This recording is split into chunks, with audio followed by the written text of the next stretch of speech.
Now, fans that either sold their tickets or whatever, all of a sudden an emphasis is starting to get thrown onto the tickets where people believe she will be playing.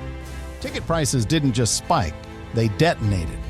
1 second fans are scrambling to offload Fever tickets like they're cursed, and the next, boom, Caitlin Clark's spotted casually shooting around at practice, and it's like the entire resale market caught fire.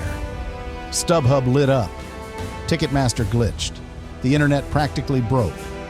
And the people who panic sold their seats last week, they're sitting at home with their heads in their hands, watching those same tickets go for triple the price. Seriously, one glimpse of Clark back on her feet and the market flipped harder than a WNBA ref on a bad call. This isn't just basketball anymore, it's a financial war zone. Scalpers are licking their lips. Resellers are dancing in their kitchens. Fever tickets, once going for less than a date night at Applebee's, are now costing as much as a weekend flight to Miami. Why? Because one player might be back in uniform sooner than expected. That's not hype, that's religion. So before we go any further, hit that like button, share this video, and slam that subscribe. This drama's just heating up, and you don't want to be the last one to the party. The price hike, no one saw coming.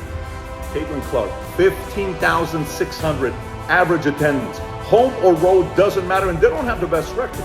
All right, let's break this madness down by the numbers, because they don't lie, and they sure as hell don't hold back. Fever ticket prices didn't just rise, they exploded. We're talking about some seats spiking over 366% overnight. That's not supply and demand. That's Caitlin Clark bending the laws of economics like she bends defenders on a fast break. Take this Commissioner's Cup matchup. Fans were grabbing Section 225 tickets for around $57. Not bad, right? Then came the whispers. Caitlin might be back. And suddenly, that same seat, boom, $267, a $200 leap. And we're not talking floor seats, we're talking nosebleeds. That's the kind of inflation that makes economists cry. And the kicker? People are still buying. Hotels are filling up. Airbnb hosts are doubling rates. Out-of-state fans are rearranging entire summer vacations just to get a glimpse of her back on the floor. It's absolute madness. And no one, not even Vegas odds makers, saw this kind of frenzy coming. The WNBA hasn't had this kind of mania in, well, ever. And Clark hasn't even been confirmed for those games yet. That's the level of obsession we're dealing with. Welcome to Caitlin's world. We're just trying to afford rent in it. When Clark's out, the league looks lost. That they can stop Caitlin and that they're the better team. Oh, Caitlin goes down and is grabbing at her left ankle. Oh, no. Let's not sugarcoat it. The second Clark's quad flared up and she was sidelined, the Fever went from team on the rise to where's the instruction manual? They didn't just miss her, they looked completely helpless. It was like watching a sports car with no engine. Pretty from the outside, but totally useless on the road.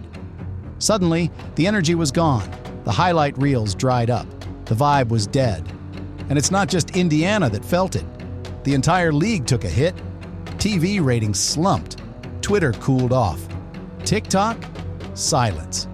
And you want to know the most insane part? Her absence made a louder statement than half the players actually on the court. That's how big her shadow is. Even the trolls and talking heads who lived to bash her had to admit, without Caitlin, the WNBA feels empty. What started as a minor injury might be the best unintentional MVP campaign ever. She doesn't even need to drop 30 a night.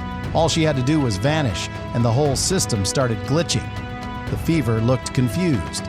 The fans looked bored. The league looked vulnerable. If she returns and the Fever start snapping necks again, oh baby, that MVP trophy better have her name engraved in bold caps already. The MVP race just got ugly. Now let's stir the real pot. The MVP race. This thing? It's no longer a stat sheet battle. It's a full-blown war. Nafisa Collier is holding the top spot, sure. Aja Wilson is still out there bullying defenders like it's light work. But Caitlin Clark? She's missed games and is still hanging around the top 3 like nothing happened. Sitting at plus 450 odds, that's not normal. That's insane. And the league knows it. I'm an actual Caitlin Clark fan because I don't think she's a victim. I think that despite how hard she's being played, how tough their slate was, and how much learning on the fly she had to do, she's still excelling, even faster than we thought. And oh, the fans are going at each other's throats. You've got the "she hasn't earned it" camp, and then you've got the ride or die saying she is the WNBA. And let's be honest, those MVP odds, they don't lie. Vegas doesn't gamble with hype. They see something brewing, and that's got people on edge. You'd think she never missed a minute the way folks are still dropping money on her to win it all. But here's where it gets spicy. If she comes back soon and lights up the scoreboard like we all know she can, this race could be over by July. Forget Collier, forget Wilson. MVP isn't just about numbers. It's about who moves the needle. And no one in women's basketball moves it like Caitlin Clark. Her impact? It's nuclear. She's not just chasing MVP. She's rewriting what that even means. The gangster theory. All right, let's go full tinfoil hat, because there's a theory floating around that's too wild to ignore, and honestly, too believable to dismiss. People are saying there's a coordinated effort to keep Caitlin Clark from taking over the league. Not actual mobsters, but insiders, veterinarians, executives, media folks. A cabal of sorts. And their mission? Wreck the Clark train before it picks up more speed. Why? Because she disrupts the status quo. She's not from the inner circle. She doesn't play by the old script. And worst of all, she's messing with their money. Games with her in the lineup, sky-high interest. Games without her, crickets. If you're a WNBA vet who's never gotten your due watching Clark run the table after 10 games in the league, yeah, that's gotta burn. And here's the kicker. It doesn't even matter if it's true. The fact that fans believe she's being targeted, that says it all. Whether it's rough fouls, shady officiating, or backhanded media coverage, people are watching her like she's walking through a minefield. If the WNBA really is letting this happen, they're not just losing control of the narrative, they're setting fire to it. Shot going off the court and all the way up to the tunnel. This was a long conversation, and I love Aaliyah Boston pouring into this young rookie. It's supposed to be hard. The gambling angle nobody wants to talk about. Now here's a rabbit hole no one wants to go down. The gambling side of this whole Clark saga. Let's keep it real. Sports betting is blowing up in the WNBA, and Clark's become a literal nightmare for the books. One night she's ice cold, the next night she's blowing up for 30 points and 10 assists. There's no consistency. And the sports books?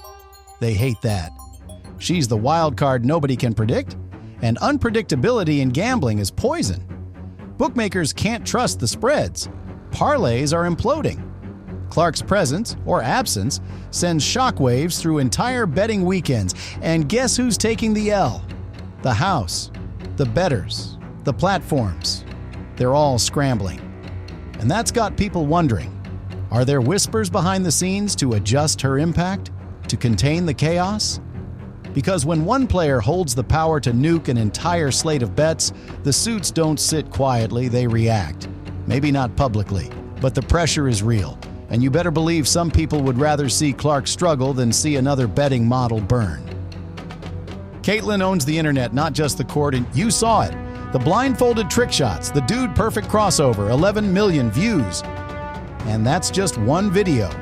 While the league's official account struggles to get 1,000 likes, Clark is out here owning the algorithm. She's not just a baller, she's a content machine. And here's the real kicker. She's doing it without the WNBA's help. That's the part that should terrify league executives. Clark is building a global brand in real time, and it's happening outside the W's media machine. She doesn't need their Instagram filters or their stale highlight reels. She is the highlight reel. She trends just for showing up. The league can barely keep up. So now the question becomes, is the WNBA riding the Caitlin Clark wave? Or are they actively holding her back because they're scared she'll outgrow them? Because the way things look, Clark is becoming bigger than the league. And the last thing any system wants is a player who can break free from the leash and take the whole spotlight with her. The fans speak love, loyalty, and a little bit of panic. Here's the emotional side. Fans aren't just invested, they're terrified. Every hard foul, every limp off the court, every day-to-day injury update sends shockwaves through the fan base. People are legit scared she's going to get hurt. Again, you've got moms and dads planning trips around her schedule. Families flying cross-country just to see her once. And when she's out, devastation. We're not talking about casual fandom here. This is personal, deep, obsessive, and it's spreading. Every team she plays, their tickets spike, their jerseys sell, their views go up. Even her enemies are profiting. She's not a player anymore. She's an ecosystem. If she comes back dominant, it's game over. But let's flip the script. What if Clark comes back and she's better than ever? What if that quad strain was just a blip and now she's rested, angry, and ready to torch every team in her path?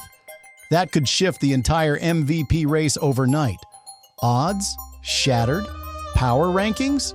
Redrawn? The media? Forced to change the narrative? And let's be real, fans would eat it up. She'd be the comeback queen, the undeniable GOAT in the making.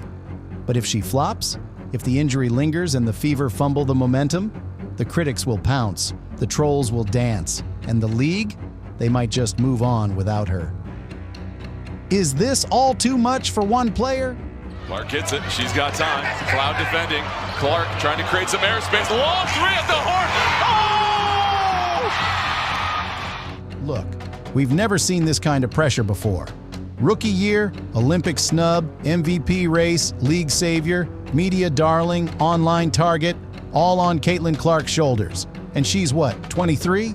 One bad move, one injury, one bad week, and it could all unravel. Or she could rise again, louder than ever, and shut everybody up. Either way, we're all watching, waiting, betting. So, what do you think? Is this hype train about to crash? Or just getting started? Let us know in the comments, and hey, don't forget to like, share, and subscribe for more stories like this. We're just getting warmed up.